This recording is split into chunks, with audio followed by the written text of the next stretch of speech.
네, 시청자 여러분 안녕하십니까. 행복한 100세 오늘도 이제 방송 시작하겠습니다. 열린경제연구원장 최남수입니다. 안녕하십니까. 태준용 개발원의 홍경식입니다. 반갑습니다. 예, 저희가 이제 그동안 쭉 이제 국민연금 이렇게 쭉 여러 가지 각도에서 다뤄봤는데 하여간 질문들도 굉장히 많이 댓글들도 달아주시고 해서 참 많이 참여해 주셔서 참 감사하고 또 책임감도 느끼게 됩니다. 더 이렇게 많이 공부해서 정확하고 심층적으로 전해드릴 대신 또 알기 쉽게.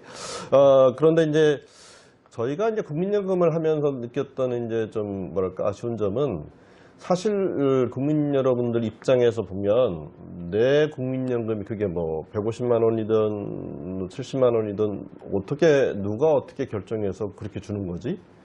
그게 계산하는 방식이 있거든요. 근데 좀 국민연금이 지금 여러 가지 작년에 같은 경우 이제 운영 수익률도 좋고 그런데 좀 아쉬운 점은 전 국민이 관심이 많은 이슈인데 이게 물론 복잡합니다. 근데 실제 국민연금 홈페이지 가서 이렇게 보시면 이해가 되시던가요? 너무 어려워가지고 저도 한참 들여다봤습니다. 지금 홍 대표님이 금융기관의 전문가로 근무하시는데 얼마나 근무하셨죠? 한 30년이 좀 넘었습니다. 예, 저도 사실은 이제 일선에서 금융을 이제 전문으로 취재해서 쓰는 기자 생활을 좀 오래 했는데 국민연금 이 부분은요 고생하시는 거 압니다. 근데 다만 이 홈페이지에 들어가면 일반 국민들이 정말 이해하기 쉽게 평이한 언어로 이해시켜 주셔야 돼요. 그거는 국민 여러분들이 준 권한이 있기 때문에 또 그것도 책임을 그렇게 다 하셔야 됩니다. 그래서 그 부분은 좀 아쉬운데 그래서 오늘 저희가 나섰습니다. 이거 조금 쉽게 설명해 드려야 되겠다. 국민연금 하면은 이제 일단은 종류들이 좀 있잖아요. 예. 국민연금의 이제 연금의 종류가 크게는 5가지로 분류가 되는데요. 첫 번째가 우리가 제일 중요한 노령연금이 있고, 또 생활 중에 장애나 이제 정신적 장애나 신체적 장애가 발생할 수 있지 않습니까? 그러면 이제 장애연금도 지급하고요. 그 다음에 이제 유족연금이 있죠. 그 다음에 이제 10년을 못 채우게 되면은 이제 반환 일시금이라고 해서 그동안 나입했던 보험료를 이제 가져가는 것도 있고, 끝으로는 이제 사망일시금이라고 해서 돌아가셨을 때 주는 장제의 어떤 부조금 성격의 그런 일시금, 이렇게 해서 5가지 종류가 있습니다. 네, 거기에다가 이제 저희가 그동안 좀 방송해드렸습니다만은 60세가 된 이후에도 들어갈 수 있는 임의계속가입 또는 이제 소득이 없는 분들이 들 수 있는 또 임의가입 이건 그렇죠. 있는데 오늘은 저희가 자꾸 국민연금, 노령연금 하시니까 좀 헷갈리실 거예요. 근데 이제 노령연금이 정상적인 거라기보다는 이제 수급 연령이 됐을 때 자격을 갖추면 이제 주는 연금을 이제 노령연금이라고 하기 때문에 그 노령연금에 대해서 이제 얘기를 나눌 텐데요. 그 노령연금이 이제 결정되는 산식이 지금 국민연금 홈페이지가 복잡하게 되어 있는데 우리 홍 대표님이 이제 거의 한 2박 3일 연구를 쫙 하셔가지고 아주 쉬운 공식으로 만들어냈습니다. 그거를 오늘 설명해 주실 텐데 어떻게 돼 있죠? 네. 그러니까 노령연금은 크게 이제 2가지 부분으로 구성이 되어 있어요. 보니까 이제 그 기본연금이라고 해서 하는 부분이 있고, 그 다음에 이제 그 부양가족이 있지 않습니까? 자녀라든가 이제 부모가 이제 부양가족이 있으면은 그럼 부양가족연금 그 2가지 부분으로 구성이 돼서 노령연금을 지급하고 있습니다. 그리고 이제 여기서 들어가기 전에 시기에 들어가기 전에 여러분 아시다시피 이제 노령연금은 10년을 채우셔야 받으실 수 있고요. 우리가 이제 소득 대체율이라고 항상 얘기하잖아요. 지금 40%라고 얘기를 하는데 그거는 기본적으로 한 40년 가입을 채우셔야 받을 수 있는 숫자죠. 예, 그렇습니다. 자, 그러면 이제 그 노령연금은 기본연금과 부양가족연금이 딱 2개다. 간단하죠? 이 기본연금이 좀 복잡합니다. 그래서 기본연금에 대해서 좀 알아보겠습니다. 그 홈페이지 들어가면 보면은 A, B, P1, P2 해가지고 이거 사실 저도 정상적인 교과 과정에서 수학을 배웠는데도 뭐가 뭔지 모르겠는데 우리 홍 대표님이 아주 쉽게 계산해 냈습니다. 어떻게 되어 있죠? 그 전문가 시각에서 보는 게 아니라 우리들 시각에서 한번 그 기본연금 어떻게 지급되는지 한번 풀어드리도록 그렇게 하겠습니다. 쉽게 말씀드려서 퇴직 전 평균 소득에다가 내 거. 그렇죠. 그 전체 가입자의 그 평균 소득하고 그 자기 거에 이제 평균 소득하고 그거를 이제 평균을 내는 어떻게 보면 이제 평균 소득이죠. 그 평균 소득에다가 이제 소득 대체율을 곱한 게 노령연금의 기본연금액이다. 예. 이렇게 보시면 될 것 그러니까 같습니다. 이제 뭐 쉽게 말하면 내 소득 평균하고 다른 사람 소득 다 평균하고 합해서 그 평균 내서 소득을 곱한다. 네, 하나하나 그런 게 있습니다. 따져보겠습니다. 이 국민연금 홈페이지에 들어가도 그렇고 또 이렇게 얘기하다 보면 국민연금 나오다 보면 A값, B값, A값, B값 이렇게 많이 나오잖아요. 네, 뭐 이게 뭐 A, B, C, D 이게 뭔지 헷갈리는데 A값, B값 뭔지 좀 설명해 주시죠. 예.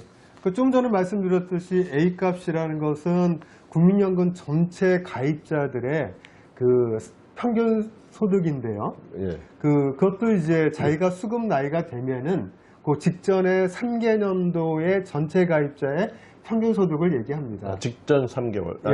예, 수급 받기 3년간의 3년. 예, 3년 동안의 평균 소득을 얘기하는 거죠. 근데 그 A값은 이제 정부가 매년 공시하죠. 올해는 어떻습니까? 예, 올해는 전체 그 2020년 기준금을 보니까 243만 8천 원이군요. 예. 네.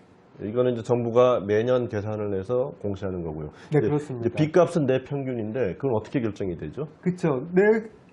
그걸 이제 기준소득이라고 우리가 얘기를 하는데 그거는 이제 제 소득이 뭐 600만 원, 700만 원 이렇게 된다고 해서 우리가 보험료를 거기에 9%를 내지는 않고요. 정부가 정한 이제 기준소득이 있어요. 그 최고 맥시멈이 올해 같은 경우는 이제 486만 원 정도. 그 얘기는 486만 원 넘는 소득자들은 다 486만 원으로 본다. 예, 그렇죠. 그래서 이제 그거를 기준으로 해서 나의 어떤 평균 소득 이렇게 보시면 될 것 같습니다. 그러니까 이제 486만 원 미만인 것들은 다 그 금액으로 정해지는데 그렇죠. 넘어서면 다 486만 원으로 본다. 근데 이제 문제는 예를 들어서 1988년 국민연금이 생겼을 당시에 내 소득이 예를 들어서 150만 원이었다. 근데 그거를 현재도 150만 원으로 계산하면 억울하잖아요. 물가 상승이 그렇죠. 어떻게 하죠? 뭐 그 당시 같은 경우에 사실 저를 기준으로 한번 설명을 드리면은 제 월급이 한 50만 원이 안 됐던 것 같아요. 88년도에. 거기에 그 환산 계수를 이제 재평가율이라고 하는데 그 50만 원 기준으로 하게 되면 한 6.5배를 그 재평가를 해줘요. 그러니까 이제 한 300만 원이 넘는 금액이네요. 그렇죠. 한 320만 원 되겠죠. 아까 말씀하신 150만 원 기준으로 하면 한 970만 원 정도 되겠네요. 그렇죠? 그런 식으로 이제 과거에 나의 월급을 현재 가치로 해서 재평가를 하게 되죠. 그래서 과거에 내 소득이 뭐 예를 들어서 88년도에 30만 원이었는데 지금 퇴직할 때 보면 한 500만 원, 뭐 1000만 원 된다. 그러면 과거 냈던 돈은 각 매년마다 재평가율이라는 게 있어요. 그래서 88년도에 낸 거는 한 6.5가 되고 그 다음에 89년도에 낸 건 5.7 돼가지고 툭 건너뛰어서 보면 2000년도에는 1.9배. 그렇습니다. 그게 물가 상승률을 반영해서 현재 가치로 재평가해 주는 거거든요. 그래서 나의 평균 소득은 내 생애의 전체 소득의 평균이 아니라 내 생애 전체에서 현재가로 환산해 준 평균 소득이다. 이렇게 보시면 될 것 같습니다. 지금 말씀드린 숫자들은 이제 2019년 기준이에요. 그래서 아마 그렇죠. 2020년은 조금 더 조정이 됐을 것 같긴 하지만 비슷하겠죠. 뭐. 근데 같을 겁니다. 그래서 지금까지는 여러분들의 국민 소득액을 결정할 때 내 소득과 가입자 전체 소득을 평균한다. 그 설명을 드린 거거든요. 그게 기본 변수다. 그렇기 때문에 이제 소득 재분배 효과가 있다 우리가 얘기하는 거죠. 어떻게 그렇게 보는 거죠? 아까 말씀드린 대로 이제 A값이라는 것은 전체 가입자의 평균 소득이지 않습니까? B값은 내 소득인데 예를 들어서 지금 전체 가입자의 평균 소득이 올해 평균이 한 243만 원. 243만 원이고요. 내 평균은 뭐 157만 원이라고 가정하면 두 개 더하면은 400만 원의 평균이니까 200만 원이지 않습니까? 그렇죠. 내 소득은 150인데 200으로 봐주는 거니까. 그렇죠. 그래서 내가 157만 원에서 200만 원으로 사실 내 소득이 점프업이 되니까 그만큼 나는 사실 보험료를 좀 덜 내고 나중에 급여는 좀 더 받는.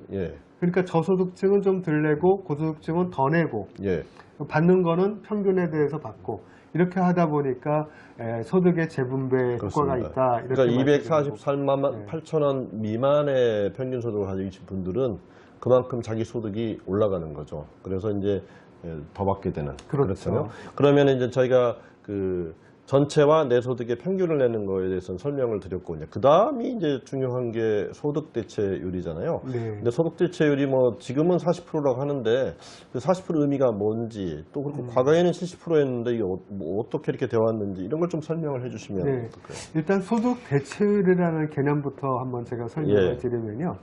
일반적으로 이제 선진국이라고 하면은 보통 노후에 어느 정도 소득이 있으면 편안한 생활을 할까 이렇게 그 연구한 자료에 보면은 대략 한 생애 소득이 한 60, 70% 정도 되면은 편안한 노후를 보낼 수 있다 이렇게 생각을 하는 거거든요. 저희가 한참 활동할 때보다. 예, 그렇습니다. 그래서 국민연금 같은 경우에도 도입 당시에 자기 소득에 아니면 전체 가입자 소득 평균에 한 60, 70% 정도 되면 좋겠다 해가지고 소득 대체율을 정했는데 시작이 70%죠. 예, 그 당시에는 이제 1988년 도입할 때는 70%를 소득 대체율로 해서 도입을 했어요. 예. 근데 이제 아무래도 이제 국민연금이 여러 가지 지급이 많아지면은 재정이 좀 어려워지지 않겠습니까? 네. 그래서 이제 그런 재정 안정성을 검토를 한 후에 제도를 좀 바꿨어요. 그래서 소득 대체율이 이제 60%를 1999년에 소득 대체율을 좀 낮췄죠. 60%로. 그 다음에 점점점 낮아지게 돼서 지금 앞으로 2028년이 되면 소득 대체율이 이제 40%까지 낮아지는 그렇게 이제 점점 소득 대체율을 낮추고 있습니다. 근데 이제 소득 대체율이 그러니까 이제 다른 사람 소득과 내 소득의 평균을 구한 거에서 이제 말을 40%면 40%는 주겠다 이런 개념인데 한 가지 이제 뭐랄까 이게 조금 잘 알려져 있지 않다 뭐 이런 부분들은 사실은 가입 기간이 40년을 채워야 그 소득 대체율이 시현이 됩니다. 그렇다 보니까 사실 우리나라에서 뭐 남자 같은 경우 물론 여성들도 마찬가지 육아도 있고 하니까 근데 그 갔다 와서 군대 갔다 와서 40년 직장 생활을 한다? 지금 홍 대표님 몇 년 하셨죠? 네, 저는 한 3, 4년 했는데요. 그래도 그 유수의 금융기관에서 임원까지 하셨으니까 그렇게 하실 수 있었던 거잖아요. 네, 그렇죠. 일반적으로 이렇게 보면은 그렇게 안 될 것 같아요. 그러니까 40년 직장 생활 할 수 없는 나라에서 40년을 채워야 소득 대체율이 되는 거니까 이 부분은 조금 현실적이지는 않다는 생각은 드는데 어떠십니까? 네, 저도 동감하고 있습니다. 사실 저희가 그 학교를 졸업하고 또 군복무를 마치고 직장에 들어가는 나이가 보면 27, 8 되지 않습니까? 그래서 60세까지 가입한다고 해도 실질적으로 32년이나 33년 이 정도밖에는 가입하기가 어렵죠. 그러니까 이제 정상적인 직장 생활, 정상적인 표현은 죄송합니다. 직장 생활을 해도 그런데 예를 들어서 뭐 자영업을 하신다거나 프리랜서로 사신다거나 이런 부분들이 40년 하기 어렵거든요. 그래서 저는 우리 국민들이 평균적으로 일하는 기간이 분명히 고용 통계에 있을 거예요. 그럴 때 정말 소득 대체율이 실제 얼마인지 그거 좀 알려주셔야 됩니다. 왜냐하면 다들 40%로 생각하고 노후 준비하면 그거 잘못된 거잖아요. 네, 그렇죠. 실제 내 국민연금이 하는 소득 대체율이 얼마인지. 그래서 저희가 저희가 한 게 아니라 홍 대표님이 하셨는데 가입 연도를 따져서 이렇게 한번 해보니까 이제 소득 대체율이 이제 나오는데 그거 한번 좀 얘기해 주시겠습니까? 근데 이제 이것도 40년 전제로 하신 거예요? 네, 그렇죠. 그 1988년도에 이제 도입 당시부터 가입을 해서 40년 동안 만약에 그 국민연금에 가입했다 했을 때 점점점 소득 대체율이 낮아지지 않았습니까? 그래서 그 낮아지는 걸 가중 평균해서 소득 대체율을 한번 구해봤어요. 그래서 1988년에 가입하신 분들이 40년을 가입했다. 그랬을 경우에 그분들의 그 가중평균 소득 대체율을 할까요? 그것이 계산을 해보니까 한 55% 되더라고요. 55%, 그래서 도입할 때 당시는 70%였지만 지금 현재 와 보니까 한 55% 소득 대체율을 가지고 있고요. 그 다음에 만약에 98년도에 가입하신 분들이 40년을 이제 가입한다고 했으면은 그분들의 소득 대체율은 48%로 이제 떨어지게 되고요. 그리고 이제 2028년이 되면은 소득 대체율이 40% 낮아지게 돼 있지 않습니까? 근데 이제 이거는 말씀하셨지만 40년을 채웠을 때입니다. 그럼 예를 들어서 30년밖에 안 됐다. 그러면 지금 저 말씀드린 숫자에서 4분의 3 정도로 보면 되는 건가요? 그렇죠. 예를 들어서 우리가 그 28년도부터 가입하는 우리 다음 세대들 그분들은 이제 소득 대체율이 40%인데 만약에 직장생활 33년만 한다 그럼 33%가 되겠죠. 소득 대체율이야 사실은. 예, 그러니까 40%가 안 되는 그렇죠. 겁니다. 1년당 1%포인트씩 쌓이게 되는 거니까 예. 쉽게 말씀드리면 그러니까 사실 그분들은 저희보다 저희 세대 그러니까 88년도에 가입하신 그거 기준으로 본다면 한 40%가 연금 수령이 적게 될 겁니다. 예, 그러니까 사실 뭐 저희 입장에서 이제 다음 세대에 좀 미안한 얘기가 되겠네요. 이제 저희는 70%부터 시작했기 때문에 그래도 뭐 40년 채울 수는 없지만 그래도 뭐 채운다 가정해 보면 이제 거의 40% 후반이나 50%대의 이제 소득 대체율이 나오는데 다음 세대들은 이미 낮아진 상태에서 가입을 한 상태이기 때문에 40년을 채워도 40%. 네, 그렇습니다. 그러니까 예를 들어서 30년 직장 생활한다고 그러면은 30%. 낮아지는 거죠. 네, 그렇습니다. 예. 그런데 이제 지금 저희가 앞에서는 이제 단순화시키다 보니까, 재소득과 전체 가입자 소득 평균을 내서 이렇게 소득 대체율을 곱한다 했는데 이게 전 기간에 걸쳐서 그렇게 되는 건 아니잖아요. 옛날에 이제 70%일 때는 좀 달랐죠. 네, 그렇죠. 조금 간략하게 좀 복잡한 얘기지만 좀 쉽게 설명을 드리면은 사실 뭐 그 70% 도입할 때는 어떻게 되냐면 그때는 더 소득 재분배효과가 컸었어요. 예. 전체 가입자분들의 소득의 한 40%, 예. 그리고 그 내소득의 30%. 예. 이렇게 해가지고 70%의 소득 대체율을 가져갔거든요. 그래서 1988년도부터 1998년도까지 소득 대체율 70% 구간에는 전체 가입자 평균 소득의 40%와 그 다음에 내소득의 30%를 더해서 소득 대체율 70%인 그 노령연금을 받으실 거고요. 그러면 이제 99년 이후로부터는 이제 지금 말씀하신 그렇죠. 99년 이후부터에는 전체 가입자와 내소득자의 평균에 그 소득 대체율 가중평균 있지 않습니까? 그거를 곱해서 앞에 그 70% 구간과 지금 99년 이후 구간과의 금액을 더하시면은 그게 바로 기본 연금액이 되겠습니다. 그러니까 이제 전 대부분의 기관에서는 내소득과 가입자 전체 평균 소득 평균인 그 평균을 내서 그걸 기준으로 해서 소득 대체율을 곱하는 건데 이제 그 70%였던 때가 있거든요. 88년부터 98년까지 그 11년 동안은 가입자 전체 평균을 40%를 보고 내 거를 30%를 보니까 사실은 평균보다 낮으신 분들은 그때는 더 유리한 거죠. 그렇죠. 그때의 그 재분배 효과는 좀 더 컸던 거죠. 왜냐하면 더 높은 소득의 비중을 더 많이 뒀기 때문에. 근데 이제 사실은 이제 저희가 이 얘기는 뭐 크레딧 얘기인데 조금 이따 지급률을 얘기하고 하는 게 낫겠네요. 그래야 좀 이해가 쉬우실 테니까 소득 대체율 얘기를 했고, 이제 지급률이라는 거는 이제 설명을 다 하시겠지만은 이제 저희가 가입 기간이 길어질수록 국민연금을 더 많이 받게 된다. 이게 굉장히 중요한 컨셉이거든요. 근데 왜 그런 얘기를 했는지 이제 그거에 근거가 되는 논리를 설명드리려고 하는 겁니다. 그게 지급률이 중요한데요. 그거 한번 설명해 주시죠. 지금 여태까지 다 설명을 드렸듯이 그 기본연금액은 전체 40년을 기준으로 해서 드리는 거잖아요.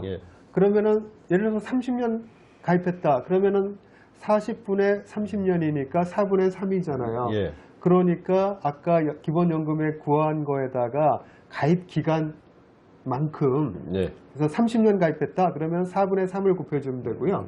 그 다음에 20년을 가입했다 그럼 반이지 않습니까? 40년에 그러니까 2분의 1을 곱해주면 되고 그래서 지급률이라는 것은 그렇게 가입 기간을 따라서 율이 정해지는 것이라고 보시면 될 것 같습니다. 그러니까 이제 소득대체율로 말씀드린 것들이 다 40년을 가입해야 되는 거기 때문에 그만큼 가입 기간이 짧아질수록 소득대체율이 안 되는 거거든요. 밑으로 가니까 최대한 길어져야 40%에 근접한다. 이렇게 지금 말씀하신 거죠. 그래서 제가 말씀드리고 싶은 거는 이제 여기서 중요한 건 그거예요. 40년 기준으로 이 연금 제도가 설계가 돼 있으니까 보통 직장 생활을 하시게 되면은 여러 가지 사정으로 해서 경력이 단절되는 경우가 많지 않습니까? 그 경력 단절 기간도 사실 연금에 재가입하시거나 아니면 그런 단절 기간이 공백 기간이 생기지 않도록 잘 관리하셔서 최대한 40년에 근접하도록 이게 해야 그나마 소득 대체율에 그 율만큼 지급받게 되니까 그 그 기간 관리가 제일 중요한 것 같습니다. 그래서 이제 저희가 지난번 방송 때 이제 크레딧 제도를 왜냐하면 가입 기간을 늘리는 게 중요하잖아요. 근데 네. 그 크레딧은 여러분 신청하셔야 됩니다. 그래서 이제 실제 기간 중에 내가 그 보험료의 4분의 1을 내면 최장 12개월 인정해주고, 그 다음에 이제 군복무는 6개월이에요. 이게 너무 짧아요. 그래서 사실은 이제 그 전체를 인정해줘야 된다는 얘기를 국민연금 내에서도 하고 있습니다. 그 다음에 이제 출산 크레딧은 이제 2자녀 이상이 됐을, 2자녀 이상이 됐을 때 이제 12개월에서 50개월이니까 그렇죠. 근데 이것도 뭐 사실은 이 제도도 많이 개선돼야 돼요. 지금 뭐 3자녀, 4자녀 얘기하면 비현실적이잖아요. 지금 그렇죠. 2명 낳기도 어려운데, 그러니까 첫 해부터 둘째 정도까지는 좀 지금보다는 혜택을 파격적으로 줘서. 근데 여러분 생각해 보십시오.